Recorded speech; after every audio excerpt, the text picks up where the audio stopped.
ناس يا عسل لانشون حلواني وصل. بما ان في دخول مدارس يبقى لازم اللانشون عشان ما حدش يقول علينا حاجه. فانا بقى هعمل لكم وصفه لانشون خطيره يا بنات. في السندوتشات هتعمليها وفي البيض هتقليه، هيبقى خطير وطعمه جميل ويستحيل يفك معاكي. يلا بينا نسمي بالله ونصلي على الرسول عليه افضل الصلاه والسلام. ولو لسه ما عملتليش لايك يلا اعملي لي لايك.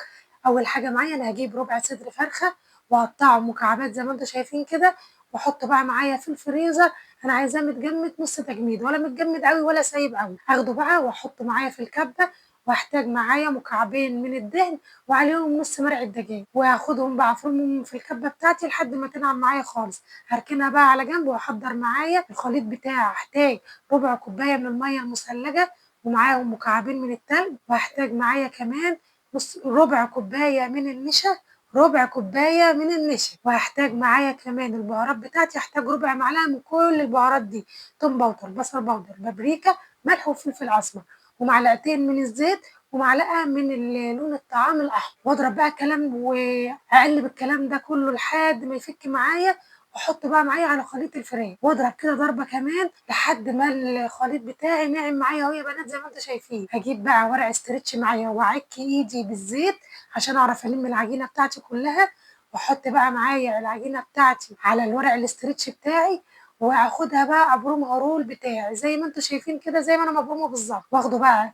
هقفله من الجنب قوي واقفله من الجنب التاني قوي لحد ما ياخد معايا شكل القمع بتاعي. شايفين شكله عامل ازاي؟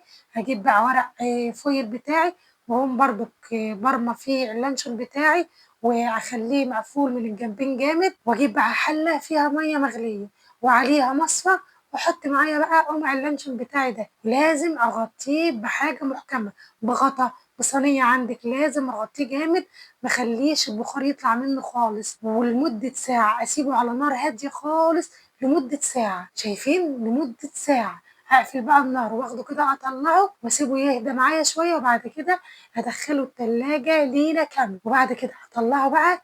شايفين يا جماعة جماله وحلاوته؟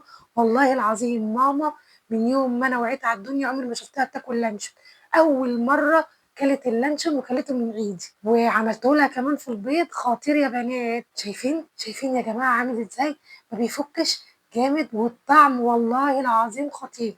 جربوها هيعجبكم جدا. وما تنسوش لايك وشير واشتراك في القناة ودعوة حلوة في الكومنتات، وربنا يحسن ما بين ايديكم.